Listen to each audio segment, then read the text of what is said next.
L'objectif de cette vidéo est de vous aider à mieux comprendre et à mettre en place une méthode de lutte alternative pour mieux lutter contre la mouche des cucurbitacées.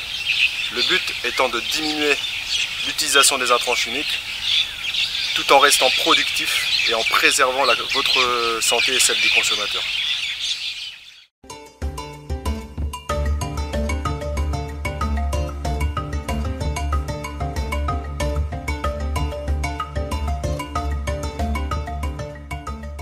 Concombres, courgettes, melons, pastèques et autres cucurbitacées. Chaque année, les agriculteurs subissent de fortes pertes sur ces productions à Mayotte.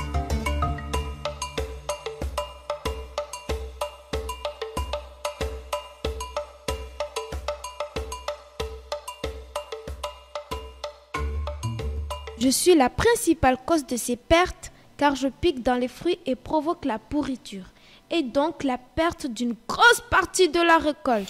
Ok, donc moi c'est tout simple. Au début, quand j'avais pas le filet, là, je pouvais pas produire des courgettes trop piquées.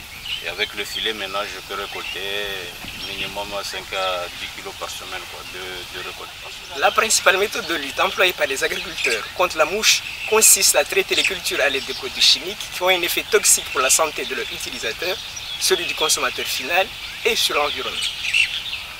L'utilisation de produits chimiques s'avère très peu efficace pour lutter contre cette mouche qui vit la plupart du temps en dehors des parcelles. En effet, seules les femelles viennent pondre sur la culture en journée.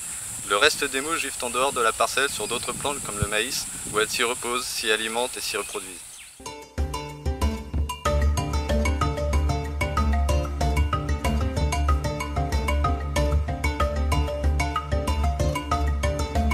Afin de lutter durablement contre cette mouche, une méthode efficace a été mise au point à Mayotte sur culture de courgettes plein-champ.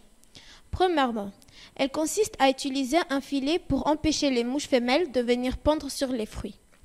Deuxièmement, la prophylaxie pour éliminer les légumes piqués avant et pendant les récoltes. Le montage du tunnel est réalisé avant l'apparition des premières fleurs femelles, car c'est sur le pédoncule de ces fleurs que les mouches piquent pour pondre.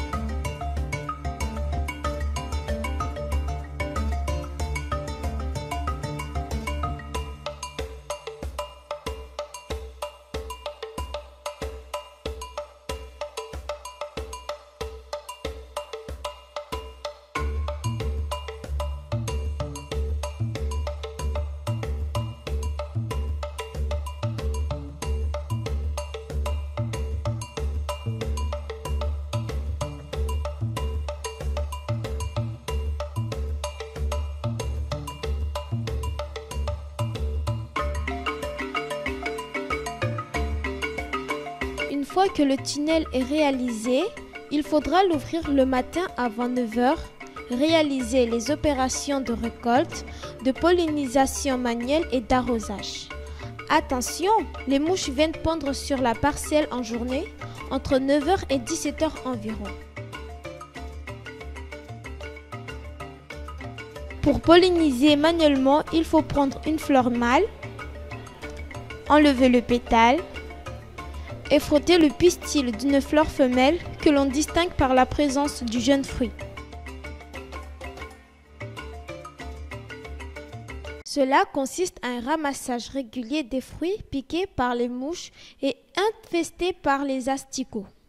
En effet, il peut y avoir au sein du tunnel quelques fruits piqués qu'il faut impérativement enlever et ensuite éradiquer pour éviter la multiplication des mouches dans l'abri et aux alentours. Pour chaque courgette piquée et non récoltée, c'est jusqu'à 400 mouches qui peuvent sortir du fruit pour aller ensuite piquer d'autres fruits.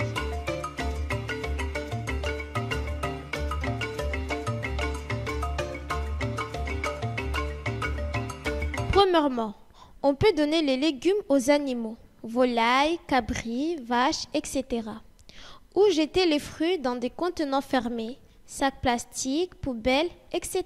Cependant, la meilleure solution, c'est l'augmentorium. Cette structure de confinement dispose sur le dessus d'un filet à mailles suffisamment fine pour ne pas laisser sortir les mouches et suffisamment grosse pour laisser sortir et entrer des insectes utiles, tueurs de mouches, qui pourront ensuite aller coloniser les parcelles avoisinantes pour tuer d'autres mouches. Vous pouvez construire un augmentorium en récupérant une poubelle plastique ou tout autre contenant rigide. Faites un trou sur le dessus pour fixer un filet à mine fine maximum 5 x 1 mm et faites une trappe sur le côté pour jeter les fruits piqués. Tu avais beaucoup de pertes sur ces courgettes, les cucurbitacées? Alors là, malgré qu'on traitait, on avait à peu près 30 à 40% de piqûres. D'accord. Donc c'était quand même c'était énorme. Mais avec ce filet, quand on les met en place et qu'on utilise vraiment le filet comme il faut, ben, on a à peu près 1% de piqûres. Moi, je l'avais pas parce que je fermais complètement. D'accord. Donc, je rentrais le matin, fécondé à la main. Donc là, j'ai pu voir que j'avais 0 piqûre. Et justement, concernant l'utilisation du filet sur culture de courgettes, quels sont pour toi les avantages et les inconvénients? On ne fait pas du tout de traitement. Mais concernant, j'ai fait aucun traitement là-dessus. Alors, ça, c'est des avantages. Les inconvénients, c'est qu'il faut se lever tôt le matin pour pouvoir rentrer et féconder la fleur, ou bien laisser les abeilles entrer. Mais moi, j'avais pas choisi cette méthode-là. Donc, j'ai préféré me lever tôt le matin avant que le soleil tape plus fort, parce que bon, sinon la fleur, elle commençait à se fermer. D'accord. Donc, voilà, ça c'est les inconvénients d'utiliser cette méthode-là. Mais voilà. Avant, j'ai fait la courgette en plein air. J'avais beaucoup de pertes. C'était à 90% de pertes. Mais maintenant, quand j'utilise les filets, j'ai eu la récolte à 100%. Je vois que les filets, c'est une bonne technique qui m'intéresse, et j'aimerais aussi que les autres agriculteurs utilisent la même méthode. La méthode que vous venez de voir est une première étape vers le développement de systèmes de culture durables, c'est-à-dire rentables pour l'agriculteur, socialement équitables et respectueuses pour l'environnement et la santé humaine. Cependant, cette démarche ne se suffit pas toute seule. Elle doit s'inscrire dans une vision globale de l'exploitation, où la biodiversité animale et végétale, ainsi que le bon état du sol, seraient les moteurs pour, par exemple, améliorer la fertilité et l'état hydrique des sols, lutter contre l'érosion et lutter contre d'autres insectes nuisibles ou d'autres maladies.